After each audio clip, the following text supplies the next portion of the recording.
Hey folks, welcome back to the Toronto Marlies Insider. The Marlies were in Syracuse tonight to face a crunch in the first of a home-and-home series. So let's jump into it. But before we do that, we want to give a special shout out to SeatGeek for sponsoring this video. SeatGeek is the best place to go if you're looking for tickets to a sporting event, concert or a live show. Click the link below and use code Toronto Marlies Insider, all one word, to get $20 off your first purchase. SeatGeek will let you know if the tickets you want are a good value or not with their 1 to 10 rating system to ensure you always get the best bang for your buck.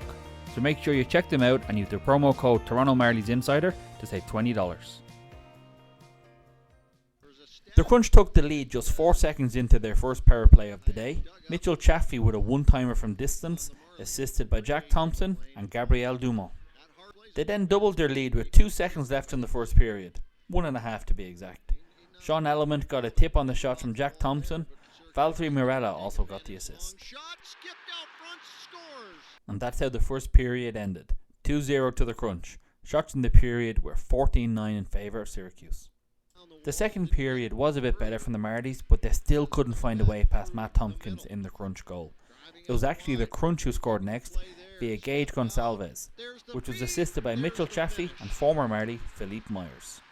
And that's how the period ended. The score was 3-0 to the Crunch. Shots in the period were tied at 8 apiece. Whatever was said during the second intermission had a real effect on the team. They came out hot in the third. Pontus Holmberg got a power play goal when he tipped in Nick Abruzzesi's shot/pass with a little over 11.5 minutes remaining. Topi Niemela also got the assist.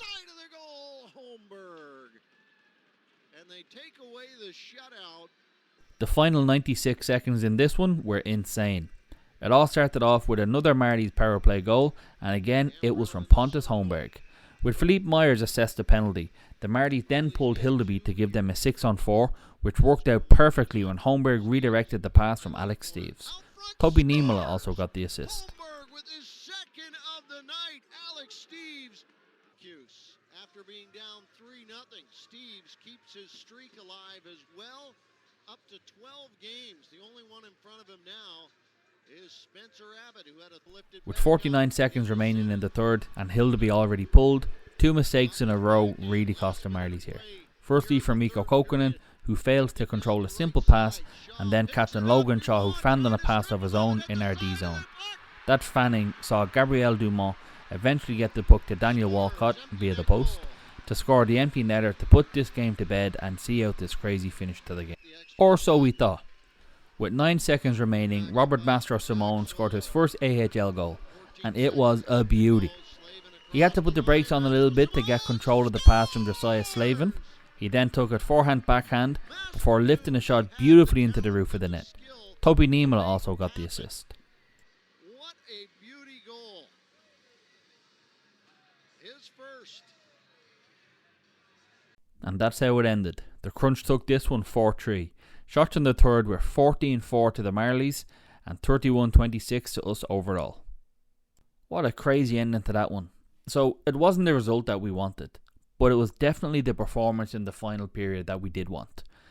Which makes the first 2 periods that little bit more frustrating because we know what this team can do and we've seen what they're capable of. But all too often they just don't show up and play a full 60 minutes. Which is something that has really plagued this team all year.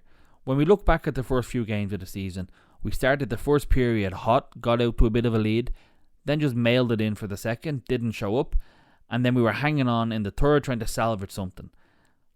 The worrying thing is now it looks like we're only showing up for 1 period or 10-15 minutes out of the whole 60. On a more positive note, Alex Steeves continued his point streak tonight when he assisted on Holmberg's second goal, and his streak of 12 games is the second longest in franchise history. Spencer Abbott sits at 13 and we're hoping Steeves can equal that back at the Coliseum tomorrow. Let's talk about the 3 stars for a minute though.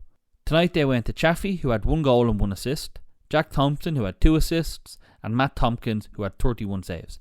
We understand that the 3 stars aren't really important, they have no meaning, no merit, nothing, and that they're decided by the media who covers the home team. But how can Pontus and or Topi not get a star? Pontus had 2 goals and Topi had 3 assists. If the media are going to be so blatantly biased, then why do we have the stars at all? Whew. Right, let's try to get back to something positive. In case you can't tell, we're a little bit frustrated with this one. Tonight was the Marlies coaching debut for former captain and this channel's favourite Marlie of all time, Rich Clune.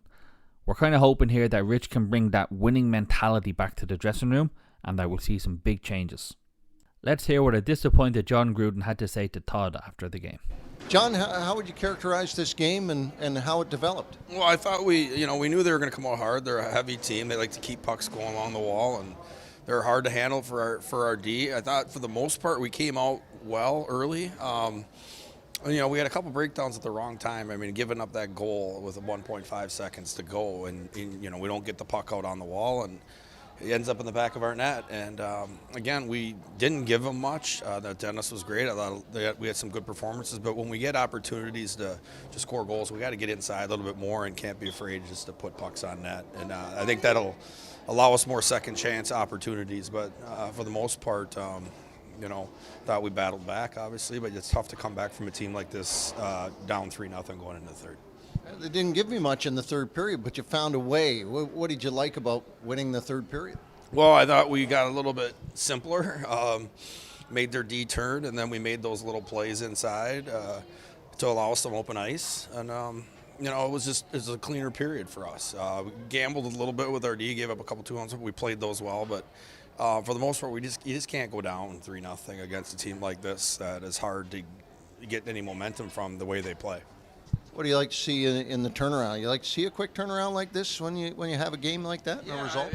Again, when we play teams like this that are so structured, we have to make sure that we have, we got to try to get the first goal. We got to make them chase us instead of us chasing them. I think that'll help us, and that'll loosen them up a little bit because then they're going to have to take some chances, and hopefully we can take advantage of that. But we're going to need a really good start tomorrow, and we're going to need to get that first goal. The good news is that the Marlies have a chance to get some revenge tomorrow afternoon back at the Coliseum, and considering we're heading home and we're on a 5-game losing streak, we're hoping for a big performance. But before that, we want to say thanks again to SeatGeek for sponsoring our post-game recaps this season.